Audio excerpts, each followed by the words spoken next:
Hey y'all, a few things about Contact Club. I really want to present a couple of concepts that will help open the doors for all kinds of trick combinations. And these combinations will be composed of several different fundamental movements that you can do with just one club. One of those being the thumb spin, the other one being the reverse thumb spin. And holding it in reverse, spinning it the opposite direction in your thumb. And you hold it in reverse so that you don't have to choke up on the bulb. And then some transitions can happen between the forward and reverse thumb spin without having to stop and change the direction of the club. So that's a key concept that reoccurs quite a bit. Another important one is the butterfly, which if you're into the Contact Club world, you might have seen some of this already.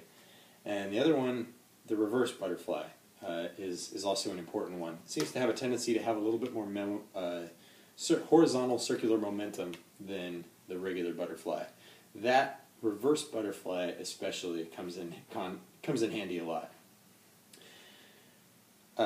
So from there we start to build a few other concepts, and one of them that we're going to use a lot is just rolling.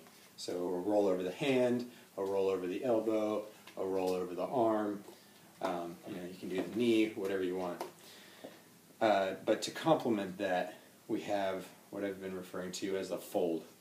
Now I just fold it back. I'm still locking it in with my thumb, as you can see. Now this move opens up the possibility to apply several of those other concepts we just talked about. So for example, I can fold it into my arm, and I can bring it over so that I can come either to a stall, or I can start working on my fishtail from that point. And it all begins with that fold. A few other possibilities from that fold, holding the club regular, is to fold it horizontally and then loop it around your arm back into your hand. So all in one motion, something like that. Another possibility is, of course, you're going to fold it to go into your arm roll. Oop, try again.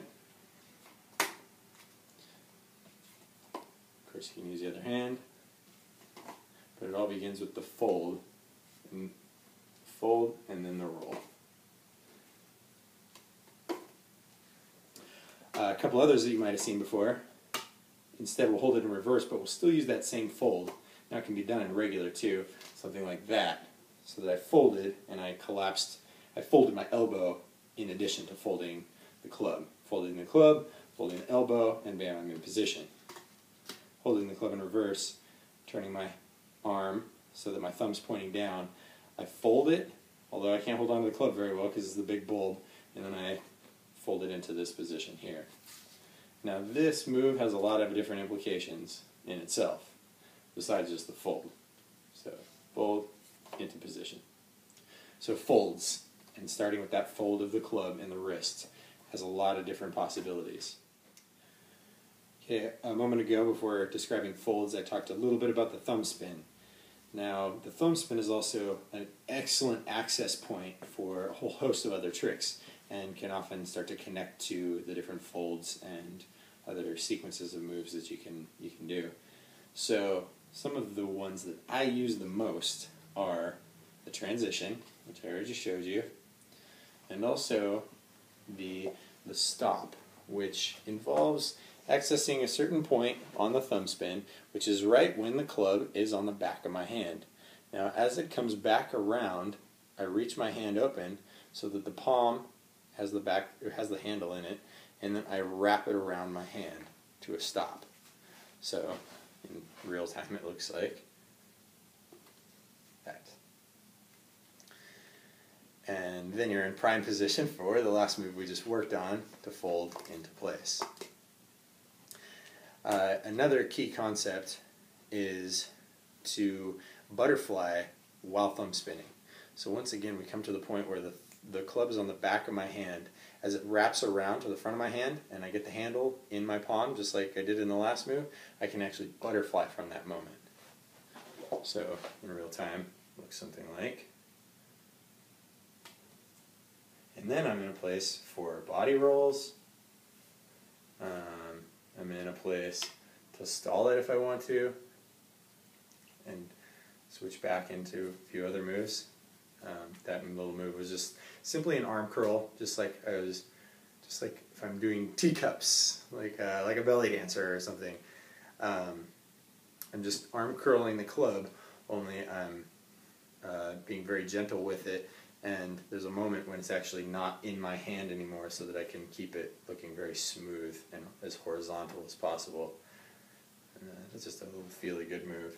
You can start to transition, send it either direction, and it drops really nicely into more folds and such. But to go back to the butterfly, the most important thing is to capture that moment when it's on the back of your hand, open your palm up, and let that butterfly happen.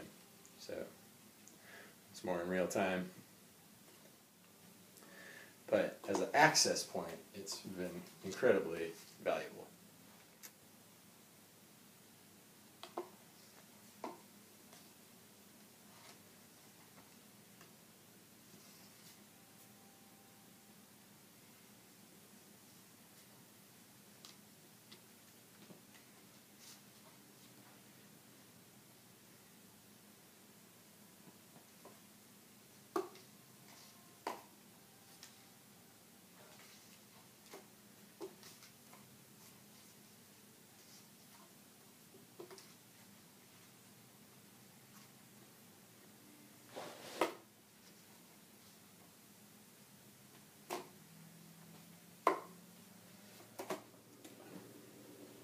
Alright, last move is the shoulder roll.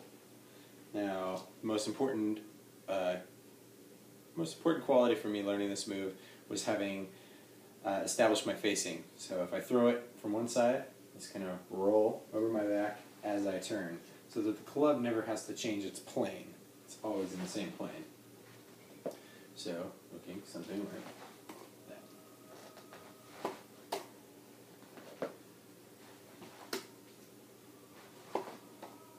Now, if you can get it to roll down the arm, you have a couple different possibilities. One, it can go into the hand, or it can go, you can actually catch it in reverse in the hand. Let's see if that one works. Almost on the first shot. There you go.